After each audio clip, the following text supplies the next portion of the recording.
Hamdan wa syukronillah, asyhadu an la ilaha illallah wahdahu la syarikalah wa anna Muhammadan abduhu wa rasuluh, amma ba'du. Terima kasih kepada pembawa acara Julfi. Terima kasih kepada Jody dan teman-teman yang masih setia dalam kajian Porsi Rema. Senin pertama kita membahas tentang risalah sholat. Dalam pembahasan hari ini kita akan membahas risalah sholat Dewan Hisbah. Bisa dibuka pada bukunya dan bisa dibantu dengan media elektronik supaya semua bisa membaca. Ada di halaman 100. Posisi tangan ketika i'tidal setelah bangkit dari ruku. Posisi tangan ketika i'tidal bangkit dari ruku. Ruku ya, ruku. Kemudian bangkit sami Allahu liman hamidah. Dewan Hisbah dalam hal ini menulis tentang posisi tangan ketika berdiri i'tidal setelah bangkit dari ruku tidak terdapat keterangan yang khusus. Tidak seperti pada posisi-posisi lainnya dalam sholat. Maksudnya begini teman-teman. Setelah ruku, sami Allahu liman hamidah. Tangan itu di pinggir, gitu aja ada teman-teman kita yang kesini. Jadi setelah sami Allahu liman hamidah. Kalau kita kemana? Ke pinggir kan? Nah itu yang dimaksud. Kata Dewan Hisbah, dalil secara khusus tidak ada. Baik pada takbiratul ihram, pada saat qiyam, pada ruku, sujud, duduk di antara dua sujud, bahkan sampai pada duduk at-tahiyat dan salam. Jadi tidak seperti posisi-posisi itu bangkit dari i'tidal, tidak ada dalil khusus. Karena itu keadaan tangan pada i'tidal setelah ruku tidak ditempatkan di mana-mana karena tidak ada dalil. Hanya dibiarkan apa adanya talazum. Halaman 101. Tidak adanya keterangan tentang letak tangan ketika i'tidal setelah ruku ini tak ubahnya seperti ketika i'tidal hendak melakukan sholat. Kalau kita mau sholat, tangan di mana? Teman-teman, kalau kita mau sholat, sholatnya belum, sudah berdiri tegak menghadap kiblat, tangan di mana? Di pinggir, maka itu disebutnya talazum, kelaziman, kebiasaan. Satu, karena tidak ada dalil kalau sudah sami Allahu liman hamidah itu tangan itu di mana? Maka kembali lagi kepada kebiasaan. Maka tangan disimpan di pinggir.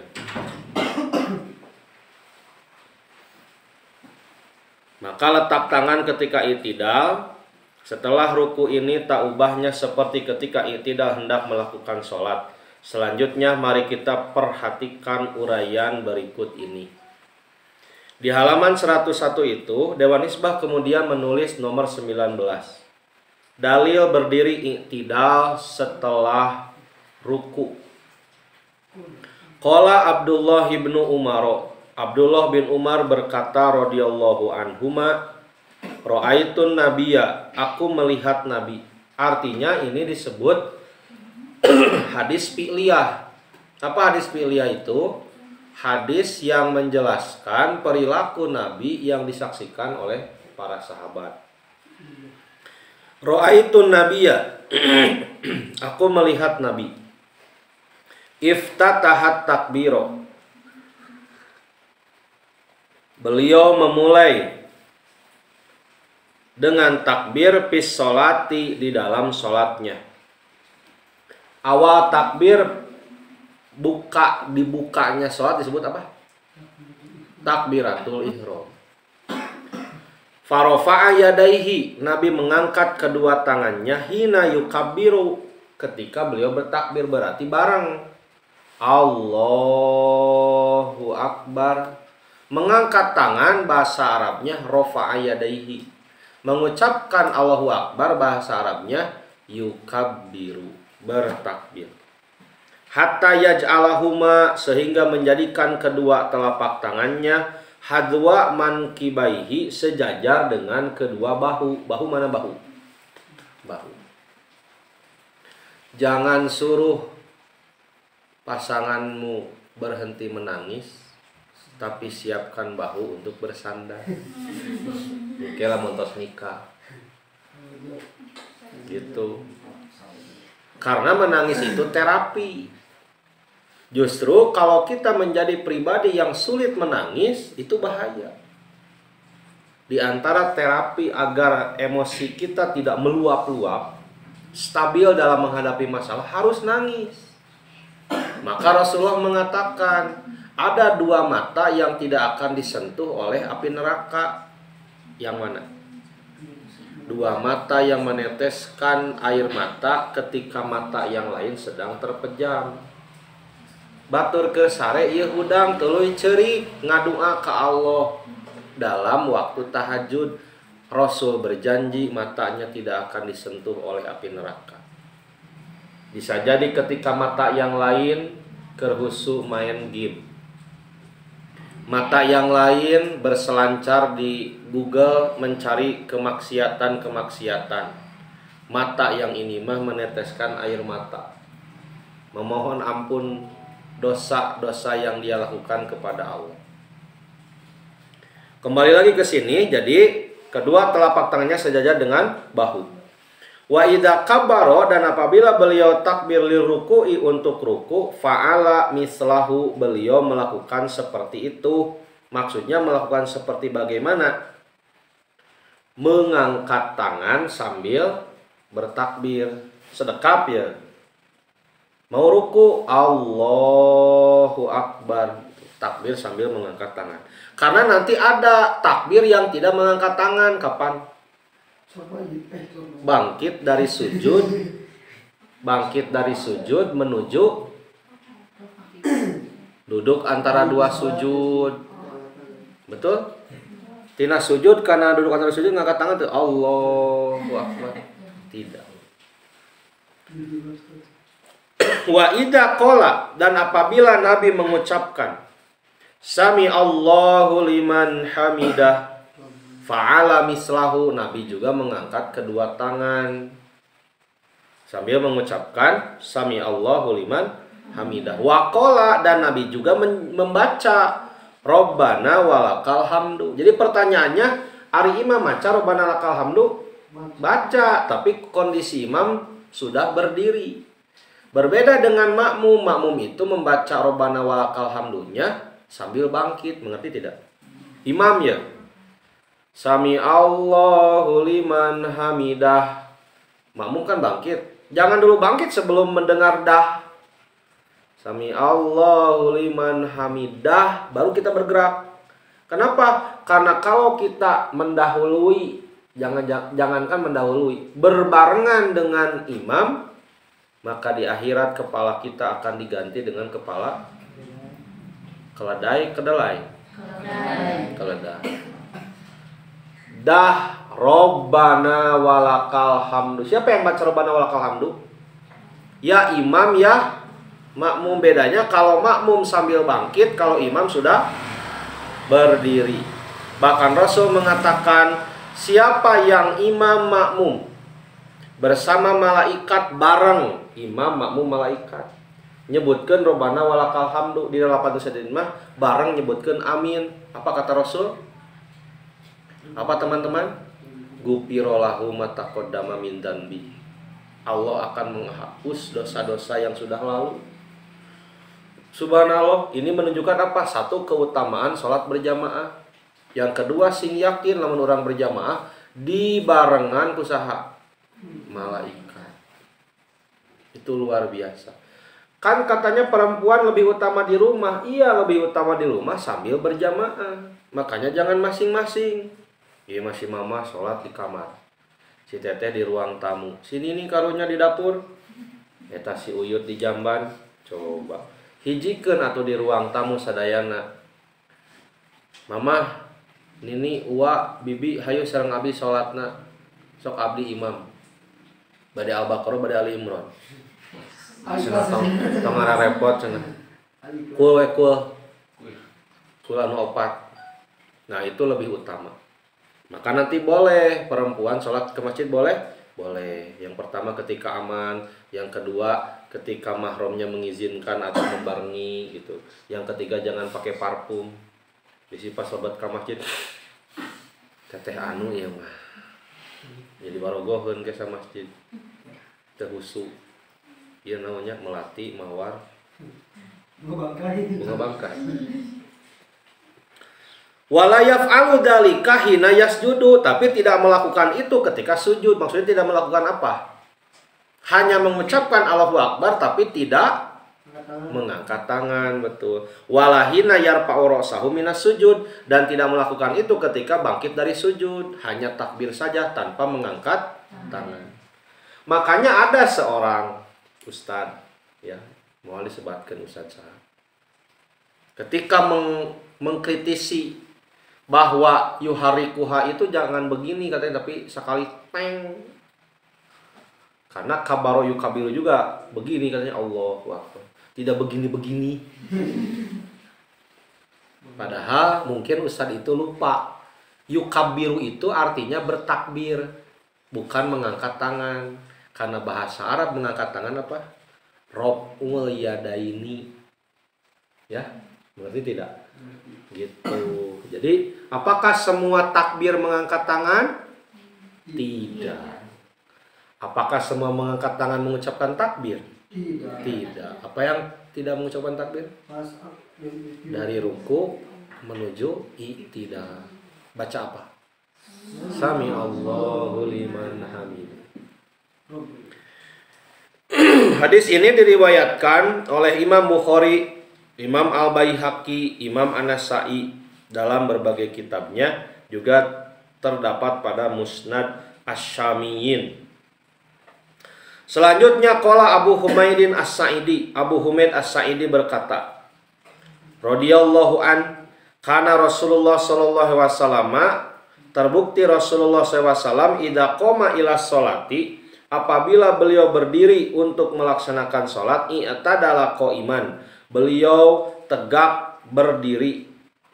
Wa rafa'a yadaihi, mengangkat kedua tangannya, hatta yuhadhiya bihima mankibaihi, sehingga keduanya sejajar dengan kedua pundaknya atau bahunya, ya, bukan pundak, bahunya. Titik maksudnya apa? Hadisnya panjang, dipotong gitu. Jadi kalau menemukan ini seperti ini, hadisnya panjang itu. Summa qala, kemudian Nabi membaca Sami Allahu liman hamidah, wa rafa'a yadaihi, dan mengangkat kedua tangannya, wa atadala, dan beriktidal, berdiri tegak. Iktidal itu hatta yarji'a kullu azmin, sehingga kembali setiap tulang, fi maudihi, di tempatnya, mu'tadilan, dalam posisi tegak. Sami Allahu liman hamidah, sudah tegak baru mengucapkan Rabbana walakal hamdu. Jadi artinya maudi itu apa? Tempat. Ada yang namanya maudi? Mana? Tempat. Maka maudi harus bertahan pada tempat yang terindah. Namanya juga maudi. Itu bagus ya nama maudi. Penjelasan.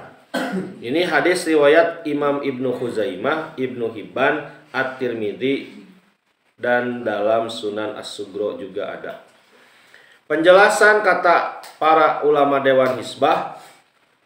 Pada hadis pertama diterangkan bahwa posisi tangan Nabi ketika bangkit dari ruku dan mengucapkan Sami Allahu liman hamidah sama dengan ketika takbiratul ihram.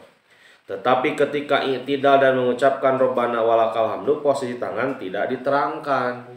Jadi menunjukkan talazum teh kasisi. Engke aranjeun bakal ninggal aya rerencangan anu tina ruku teh ka mana? Ka dieu si dakep. Itu gimana? Nah, itu tidak ada dalilnya gitu. Jadi kita harus yakin, saya sholat berdasarkan Nabi, bahwa setelah ruku itu Sami Allah itu tangan kemana? ke pinggir. Cek Rasulnya ulah harita ngaos di porsi rema lain cek Rasul. Abi ngaos di Rasul lain. Tapi pemahamannya kita harus dapat. Makanya nanti kalau tidak jelas boleh ditanyakan. Demikian pula pada hadis kedua, bahkan pada hadis ini terdapat keterangan bahwa ketika hendak sholat sambil menghadap kiblat dan ketika berdiri i'tidal setelah ruku, keduanya sama-sama diungkapkan dengan kata i'tadala berdiri tegak. Dengan demikian dapat diartikan bahwa posisi tangan ketika berdiri tegak setelah bangkit dari ruku sama dengan posisi tangan ketika berdiri menghadap kiblat untuk sholat, yaitu semua tulang kembali ke posisinya sehingga badan tegak lurus. Hal ini lebih jelas diterangkan oleh hadis-hadis sahih berikut. 1. Summa yamkusu qaiman, kemudian beliau diam berdiri. Hatta yaqa'a kullu admin maudi'ahu, sehingga setiap tulang menempati maudinya, tempatnya. Nah, maudi disebut lagi. Fa idza rafa'ta ra'saka, apabila engkau bangkit mengangkat kepalamu, maksudnya dari ruku. Fa'akim sulbaka, tegakkan tulang punggungmu. Hatta tarji'al idomu, sehingga kembali setiap tulang ila mafasiliha, ke posisinya. Yang ketiga, fa'idha rafa'a ra'sahu, apabila bangkit dari ruku, diangkat kepalanya dari ruku, istawa, Rasulullah berdiri tegak. Hatta ya'uda kulla faqorin makanahu, sehingga setiap tulang kembali ke tempatnya. Ini menjelaskan bahwa yang tadi benar-benar berdiri tegak. Berikut diantara beberapa hadis yang dijadikan dalil untuk memperkuat pemahaman tentang menempatkan tangan kanan di atas tangan kiri ketika i'tidal setelah bangkit dari ruku. Menempatkan tangan kanan di atas tangan kiri ketika i'tidal setelah bangkit dari ruku. Jadi ada hadis yang dijelaskan oleh para ulama, dalil teman-teman kita gitu. Jadi begini teman-teman, kita punya teman-teman yang kalau sudah ruku teh sami Allahu liman hamidah ke sini, tidak seperti kita ke pinggir. Nah, ditulis sama Dewan Hizbah teh tah hadisnya ada, tapi hadisnya bermasalah gitu. Mengerti tidak? Hadisnya bermasalah. Masalahnya sampai di mana? Masalahnya ada di halaman 102, kemudian ke 103, masih berlanjut ke 104 sampai kepada 105. Itu mangat biasa di awal sudah dipotret. Jadi teh ulpah sampai 105. Itu harus jadi keyakinan.